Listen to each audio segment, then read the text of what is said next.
ঠেকাতে আসেন, এটা তো ভালো কথা, কিন্তু যে কারণে বিশৃঙ্খলা হয় পাওনাটা যখন চায় মানুষ, এই যে গ্রামীণ ব্যাংকের এই কর্মচারীরা যে চাকরি স্থায়ীকরণ করে, যখন এই যে কর্মচারীরা গ্রামীণ ব্যাংকের এই কর্মচারীরা যখন রাস্তাটা অবরোধে চলে যাবে, এই কর্মচারীরা যখন লাগাতার ধর্মঘটে চলে যাবে, লাগাতার মাত্রা রাস্তায় অবস্থান নেওয়া শুরু করবে ফুটপাত থেকে, তখন কিন্তু এই বিশৃঙ্খলা বলে আপনাদের কোনো পাত্তা পাবেন না, এবং এই বিশৃঙ্খলাকে আমরা বিশৃঙ্খলা মনেই করব না।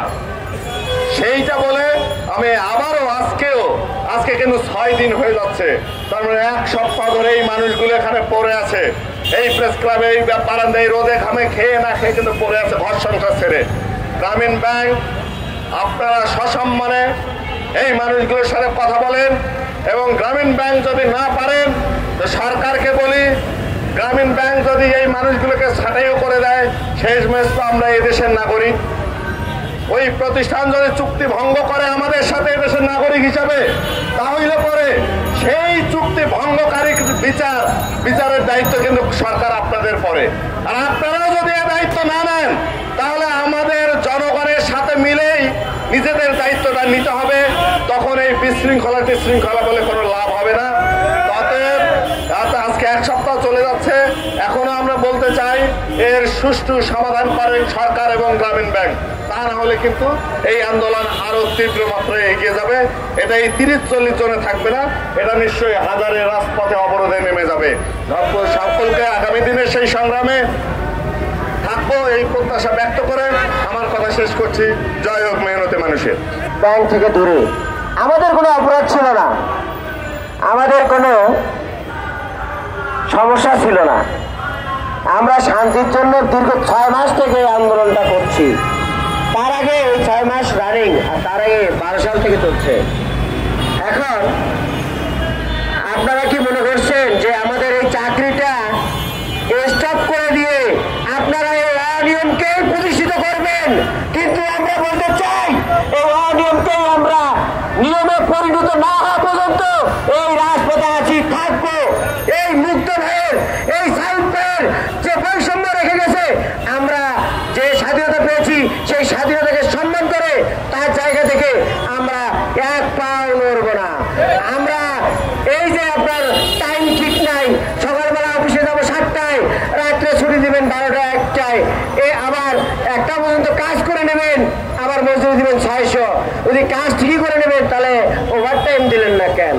আমরা তো বিশৃঙ্খলা করতে আসি নাই, আমরা আমাদের রুটি রুজির কথা বলতে আসছি, আমরা আমাদের জায়গার কথা বলতে আসছি। আজকে আমাদের 18 দিন যাবত আপনারা অফিস থেকে বাইরে রাখছেন, আমাদের পরিবারকে কষ্ট দিচ্ছেন। মনে রাখবেন আরো, কারণ আমাদের দেয়ালে পিঠ থেকে গেছে।